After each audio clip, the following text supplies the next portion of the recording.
Hello dear student, आज हम फिर से नए विषय के साथ हम आए हैं। जैसे कि आप देख रहे हैं, हम देख करके आपको पता चल गया होगा कि कक्षा 7 अतीत से वर्तमान भाग 2 का आज हम तीसरा पाठ पढ़ाने वाले हैं। तीसरा पाठ का क्वेश्चन आंसर कराएंगे बिल्कुल सरल भाषा में। आप शुरू से लेकर लास्ट तक ज़रूर देखिएगा, बीच में स्किप नहीं कीजिएगा। ठीक है प्यारे बच्चों, तो चलिए हम शुरू करते हैं। उससे पहले आपको बता दें कि हमने पिछले वीडियो में फर्स्ट लेसन और सेकेंड लेसन कराया है। आज हम थर्ड लेसन कराने वाले हैं। और चैनल पर नए हैं तो चैनल को सब्सक्राइब कीजिएगा, लाइक कीजिएगा, कमेंट कीजिएगा, अपने दोस्तों में शेयर ज़रूर कीजिएगा। तो चलिए हम शुरू करते हैं। देखिए क्या नाम है, तुर्क अफ़गान। ये तुर्क अफ़गान शासक जो है उसके विषय में ये इतिहास में दिया गया कहानी है। इसको आप लोग बहुत ही अच्छे ढंग से पढ़िएगा, क्योंकि अगर हम पढ़ाएंगे और पढ़ेंगे तो बहुत ही लंबा वीडियो हो जाएगा। देखिए ये सब मेन पॉइंट है, इसका क्वेश्चन आंसर आपको बुक में ही मिल जाएगा। ठीक है, तो चलिए हम सीधे क्वेश्चन आंसर की ओर चलते हैं। क्वेश्चन आंसर क्या कह रहा है, देखिए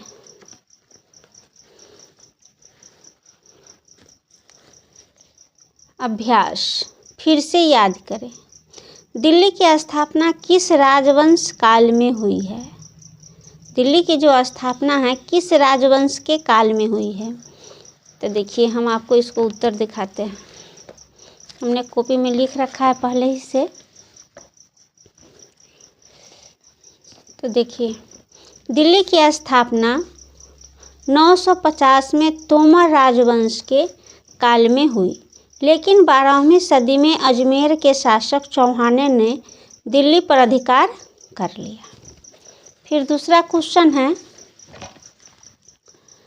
कि अलाउद्दीन खिलजी के समय में किस गुलाम सेना नायक ने दक्षिण भारत पर विजय प्राप्त की थी? अलाउद्दीन खिलजी ने दक्षिण भारत तुर्क राज के विस्तार के लिए अपने एक गुलाम अमीर खाफूर के नेतृत्व में एक विशाल सेना का अनावरण किया। उन्होंने देवगिरी, वारंगल, द्वार समुद्र, मुदेरे पर विजय प्राप्त की और दक्षिण में सल्तनत राज्यों के एक हिस्से पर कब्जा कर लिया, लेकिन खिलजी ने संयुक्त कब्जा कर लिया। राज अमेरिका में अपनी स्थिति पर हस्ताक्षर का अधिकार नहीं दिया। क्या है? खिलजी ने संयुक्त राज्य अमेरिका में अपनी स्थिति पर हस्ताक्षर का अधिकार नहीं दिया। अब चलिए देखते हैं तीसरा क्वेश्चन क्या है। देखिए मूल्य नियंत्रण की नीति किस सुल्तान ने लागू की थी? किस सुल्तान ने? तो आप देख रहे हैं कि मूल्य नियंत्रण की नीति अलाउद्दीन खिलजी ने लागू की थी। इसका उद्देश्य था कि किसानों को उनकी उपज का मूल्य मिल सके और आम जनता को इससे अधिक मूल्य ना मिले। चौथा क्वेश्चन देखिए। चौथा क्वेश्चन है, दिल्ली के किस सुल्तान ने नहरों का निर्माण करवाया था? इसमें नहर पूछ रहा है। तो दिल्ली के सुल्तान मारिया शाह तुगलक ने नहरों का निर्माण कराया था। बस इतना है, मारिया शाह, सुल्तान मारिया शाह तुगलक। अब देखिए मिलान करना है, तो बच्चों आप लोग बुक में मिला लीजिएगा। राजवंश और संस्थापक के विषय में बता रहा है। तो क का होगा प्रारंभिक तुर्क वंश का होगा। देखिए इसका हो जाएगा 5 में, फर्स्ट का लगेगा 5 में। खिलजी वंश, तो खिलजी वंश का हो जाएगा 4 में। तुगलक वंश का हो जाएगा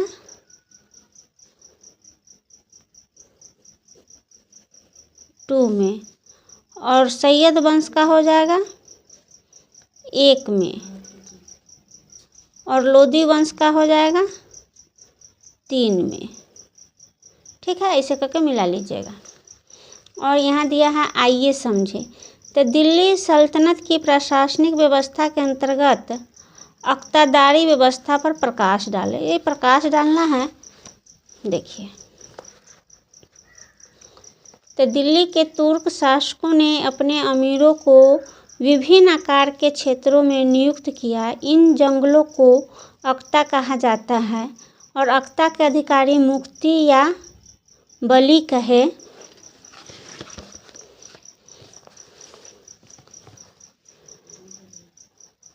जाते थे।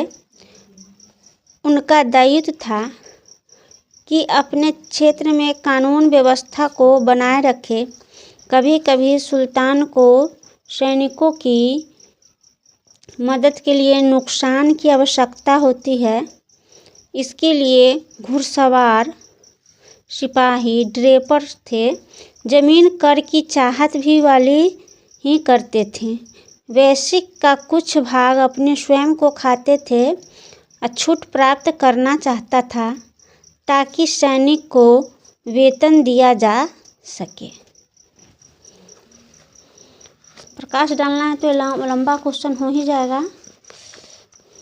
देखिए 7वां क्या कह रहा है, सल्तनत काल में लगान व्यवस्था का वर्णन करें और यह बताए कि किसानों के जीवन पर इसका क्या प्रभाव था।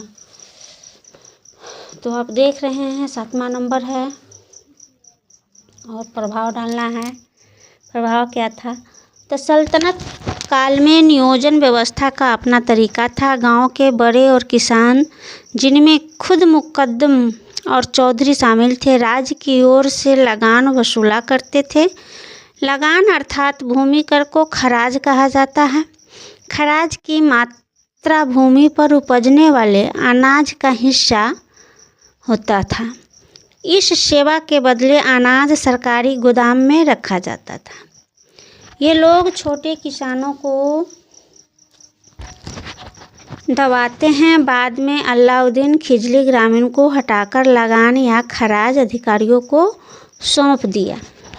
ठीक है। 8वां क्वेश्चन है, सल्तनत काल में उपजाई जाने वाली अनाजों को खरीफ एवं रबी फसलों को बांटकर समझाएं। तो बांट करके समझाना है। देखिए, दिल्ली के सुल्तानों को प्रशासनिक व्यवस्था में कार्यरत अधिकारियों की सूची और उनके नाम नामांकित थे। अधिकारी का काम है सूबेदार, सूबे का मुख्य अधिकारी, सेनापति धूमे, सेना का नियंत्रण रखना।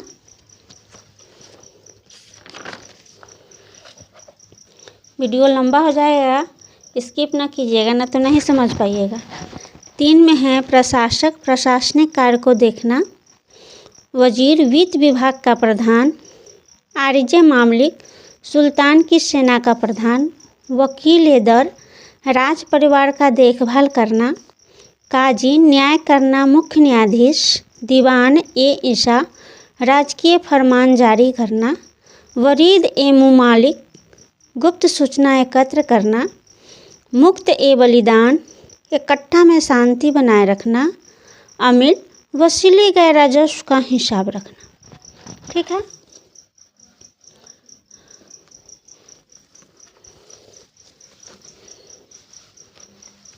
अब है आइए विचार करें। आइए विचार करें नहीं, 9वां क्वेश्चन है, सनातन काल की उपजाए जाने वाले अनाजों को खरीफ एवं रबी फसलों से बांटकर समझाएं।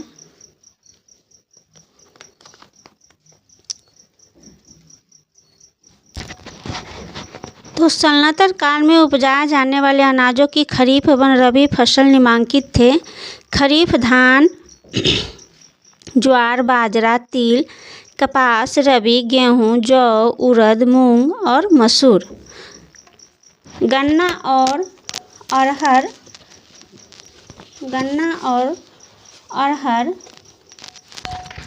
और रबी दोनों में आते हैं। ये खरीफ फसल होते हैं। गन्ना, अरहर, रबी, ये सब रबी, क्योंकि ये 1 साल का समय ले लेते हैं। अंगूर अस्थाई फसल है। ठीक है। और 10वां क्वेश्चन क्या कह रहा है, देख लीजिए। अलाउद्दीन खिलजी के मूल नियंत्रण पर प्रकाश डालते हुए विचार करें कि क्या वर्तमान समय में सरकार द्वारा निर्धारित मूल्य पर वस्तुओं की बिक्री की कोई भी योजना कार्य कर रही है। देखिए ये 10वां क्वेश्चन है, देख लीजिए। अलाउद्दीन खिलजी ने मूल्य नियंत्रण पर प्रकाश डालते हुए विचार करें कि क्या वर्तमान समय में सरकार निर्धारित मूल्य करे। मेरे विचार से वर्तमान समय सरकार भी मूल्य निश्चित कर देती है। अनाजों के खरीद के लिए न्यूनतम मूल्य निश्चित कर देती है। यदि कोई खरीदे या न खरीदे, सरकार स्वयं अनाज खरीदती है, अपने गोदामों में रखती है। उन अनाजों को वह सरकारी राशन